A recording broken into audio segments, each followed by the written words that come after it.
I'd like to welcome everybody to our press conference that we had today regarding the right whales and the obstacles and the problems that we see in the future. I'm asking the industry, I'm asking all our boaters, everybody, we have to unite in these next few months to keep this legislation out of where this required regulation, out of what we need.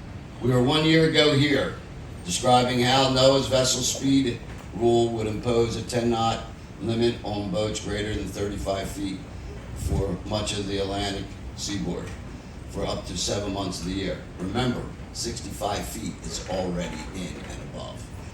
The marine industry stood united and presented a clear message that the proposed rule was flawed and that should not advance, and instead NOAA should seek more reasonable alternatives. It's critical for everyone to weigh in on this issue. We still have time to influence the final rule on this, and for anglers in the Northeast, this is critically important. As everyone knows, the striped bass bite is exploding up off the coast of New York and New Jersey. If this rule were to go into place, all boats 35 and bigger starting November 1st would have to go 10 knots, and that basically shuts us out of that fishery. Not only the striped bass fishery, but yellowfin, giant tuna fishing, that is all going on right now and happens and keeps going all the way through December. So it's critical that you weigh in on this. Last 15 years there's only been 5 strikes, and those 60,000 boats took more than 5 million trips. Now I'm not a rocket scientist, but let me see, 5 million, more than 5 million trips, 5 strikes, that's less than 1 in a million that one of these 60,000 boats will strike the right whale. And so all these anglers, if they're told that they can only go about 10 knots, then they're not going to go fishing. And if they don't go fishing, then they're really not going to buy any of those items. That also affects conservation because we have a 10% excise tax on fishing tackle.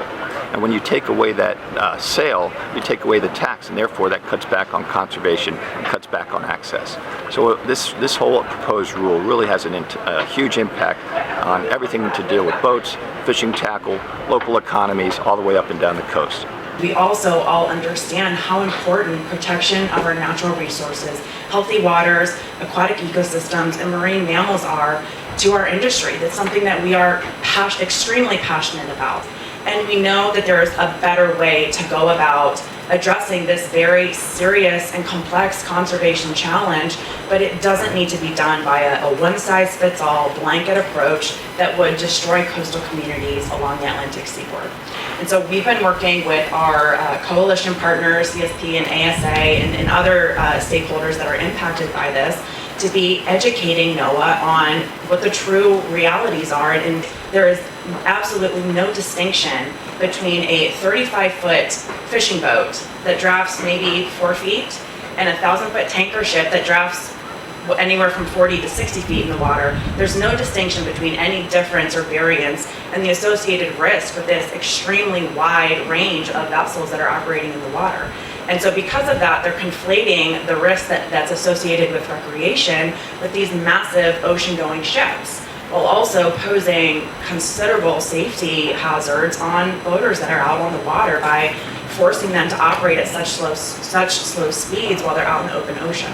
I'm asking the industry, I'm asking all our boaters, everybody, we have to unite in these next few months to keep this legislation out of where this required regulation, out of what we need.